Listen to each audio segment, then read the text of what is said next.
The Victorian government is lauding the success of its reintroduced fox bounty, which resulted in almost 117,000 pelts in the first year. It claims this is a massive increase on previous fox control measures, which only managed to eradicate about 20,000 in the previous 3 years. In New South Wales, the Fishers and Shooters Party is now calling for a similar bounty. But there are questions about its effectiveness and if the money would be better spent on coordinated baiting programs.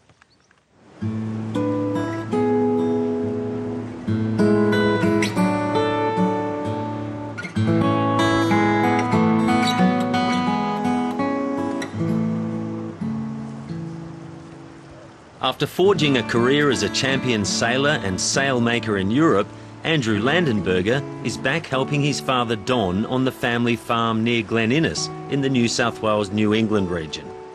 I'm trying to get back to help. Dad's not getting any younger. He's pushing on 80 and he's been doing it on his own for years. He's still going strong, but I thought I'd better get home and find out what I've been missing out on all these years. And these days a gun is essential on their daily lambing rounds because of the number of foxes.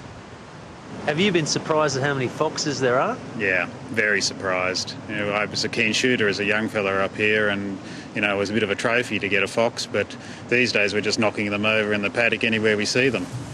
We'll go around a paddock checking lambs and think we're doing pretty well and that we don't have any dead bodies, and then we come to a place like this and we find a number of them that have been brought down here and eaten, and just the remains are left here. So often you don't really realise just how many you're losing until you find locations like this. Next door, Ed Moorhead is checking his lambs 3 times a day. It's a new routine for the dedicated cattleman who found the gross margins in fat lamb production too much to resist this year. But with the diversification into sheep, he's had to seriously consider foxes for the first time since he bought 1,100 hectare Glen Lomond 13 years ago. No, they've always been here and we've never taken much notice of them at all. Probably much to the disappointment of some of our neighbours who have been fat lamb producers for years. But now we're obviously much more conscious of them and to ensure that we get a good lambing percentage, we've obviously got to control them. Foxes are one of our worst feral animals in Australia. They were introduced deliberately by hunters. They have already caused a large number of extinctions of our small mammals. They cover already most of Australia and continue to cause massive impacts on animals and some birds. And they're also spreading into the Kimberley now, which is quite alarming.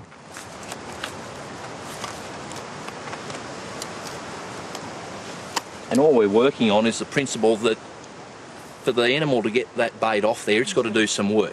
So if it's going to start chewing it to get it off there, there's a greater chance that it'll go through and eat it. Andrew Davidson from the New England Livestock Health and Pest Authority is in the front line of fox control.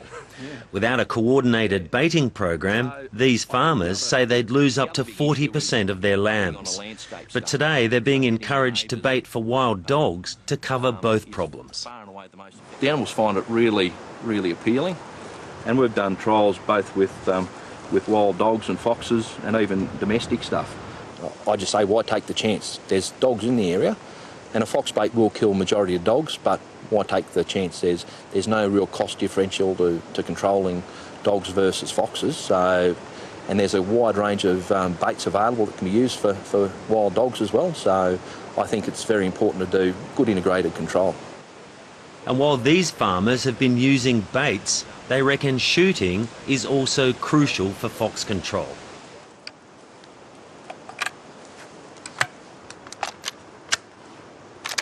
Ron Keener and Peter Kennedy shot more than 100 foxes on Glen Lomond just before lambing.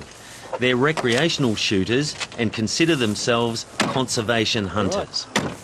We've got quite a few properties we hunt on, and we might, go on there 6 or 8 times a year. And then foxes will wise up, and then next year you'll go in and you'll get the pups out and you'll shoot them out again. Foxes do that much damage, and they've just got to be kept under control. Same with feral cats. They're doing a hell of a lot of damage, the same as foxes. The estimates of 4 to 7 million foxes in Australia, that could be well underestimated, and if every one of them kills one native animal a day, there's 4 million a day going.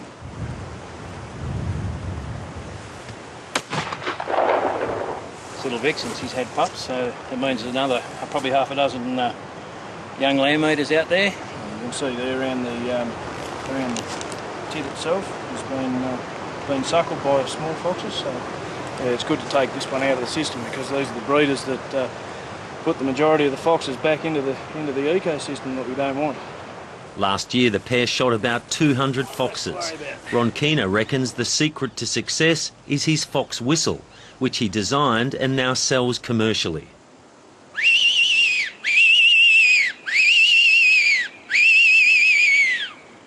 You can go out in the bush and find an area where the foxes are, and you can bring them to you. You don't discriminate, you don't kill anything else, you only aim at the one animal, and you get rid of that. How does the whistle work? The whistle basically imitates an injured animal. A lot of people think it's only a rabbit. It's basically based on a rabbit squeal. But you can actually whistle up foxes where there are no rabbits. I've been out Broken Hill and Cameron's Corner and places like that, and I've actually whistled up foxes out there, and wasn't a rabbit in sight. With a camera mounted on his rifle, Ron Keener has gathered extraordinary pictures of foxes lured into range by his whistle.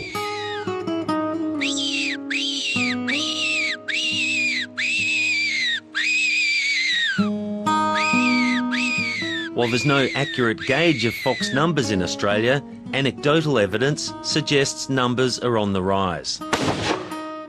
In Victoria, a $10 bounty reintroduced last year has resulted in almost 117,000 scalps returned in the first 12 months. The New South Wales Fishers and Shooters Party is urging the New South Wales government to introduce its own fox bounty.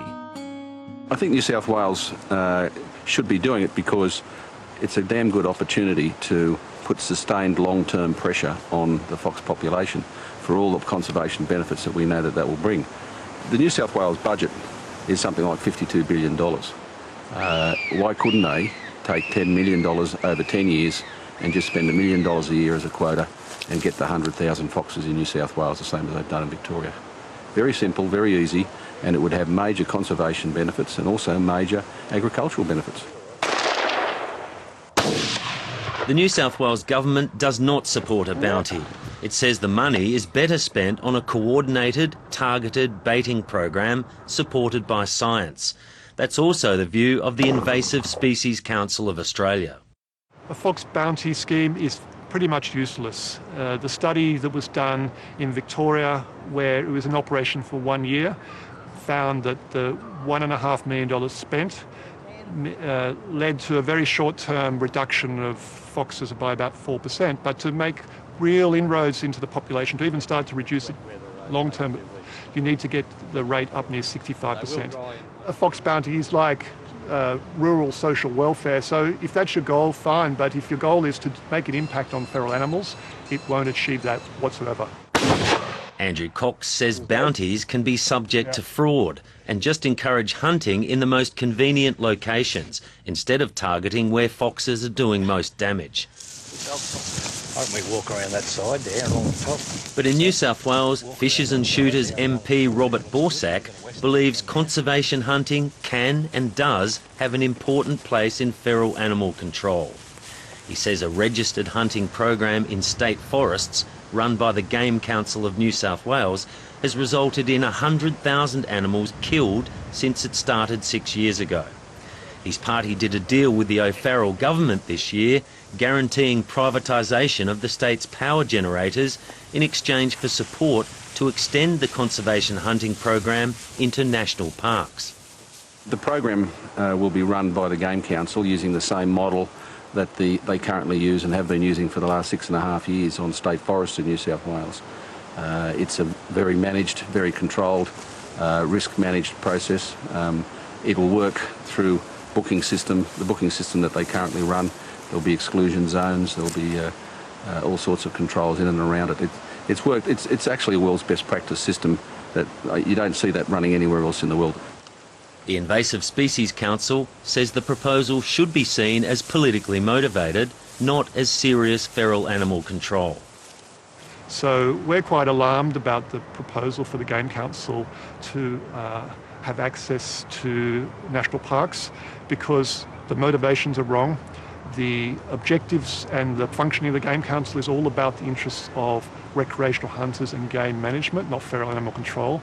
And we're going to be diverting scarce resources from effective feral animal control programs in national parks.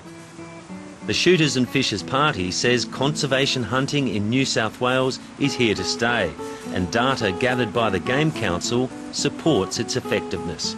If you take the conservation hunters who were surveyed and you get their results both on public and private land, there's over 3 million feral animals been taken by that group of hunters on private and public land in the last 6 years. I think that's pretty credible.